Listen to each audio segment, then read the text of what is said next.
పాత్రికేయ మిత్రులందరికీ నమస్కారం. జూన్ 12వ తారీఖున శుభదినం. ఏదైతే మేనిఫెస్టోలో భాగంగా అలాగే ఏదైతే గతంలో మేము మాట ఇచ్చామో, చంద్రబాబు నాయుడు గారు ఇంటికి ఎంతమంది పిల్లలు ఉంటే అంతమంది పిల్లలకి మరి తల్లికి వందనం అనేది ఖచ్చితంగా ఇచ్చి తీరుతామని మాట ఇచ్చామో,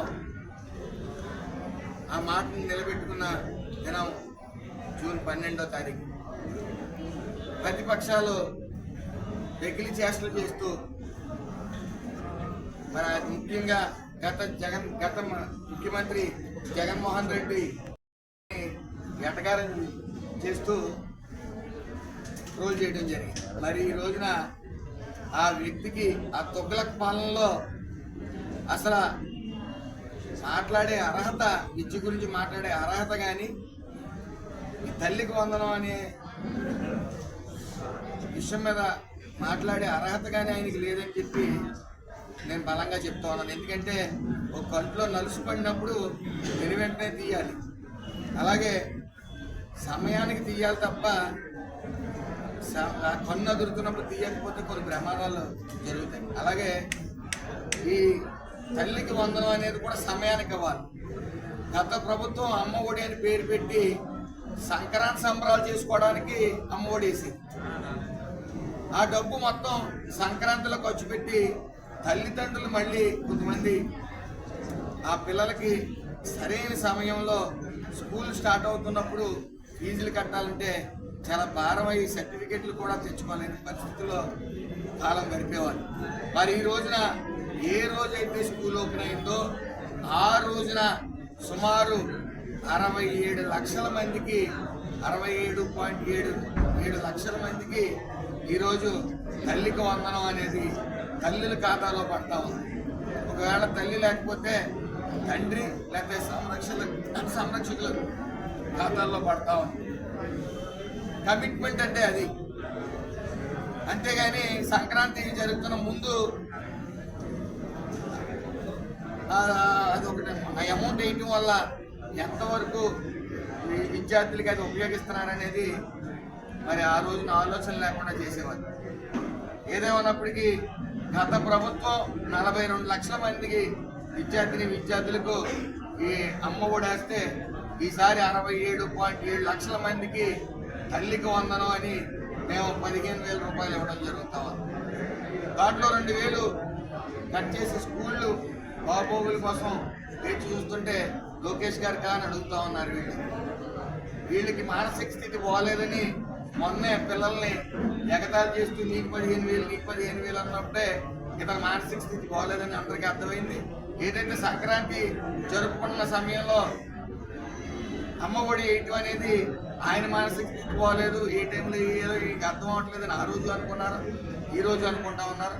ఏదేమన్నప్పటికీ అలాగే పాఠశాల పునఃప్రారంభం రోజునే సర్వేపల్లి రాధాకృష్ణ గారి విద్యార్థి మిత్ర కిట్లు అందజేయడం జరిగింది. అందులో స్కూల్ యూనిఫామ్ కానీ, షూస్ కానీ, సాక్సులు కానీ, పుస్తకాలు కానీ అన్నీ కూడా ఇవ్వడం జరిగింది. అలాగే రాష్ట్రంలో 9,600 ఆదర్శ పాఠశాలలో తరగతిలో టీచర్ నియమించడం జరిగింది. అలాగే డొక్కా సీతమ్మ గారి మధ్యాహ్న భోజన పథకానికి సన్న బియ్యం రైస్ ఇవ్వడం జరుగుతూ ఉంది. పూర్తిగా గత ప్రభుత్వం అయితే వ్యాపారం, ప్రతి దాని మీద వ్యాపారం, ఆర్ఓ ప్లాంట్ల మీద వ్యాపారం.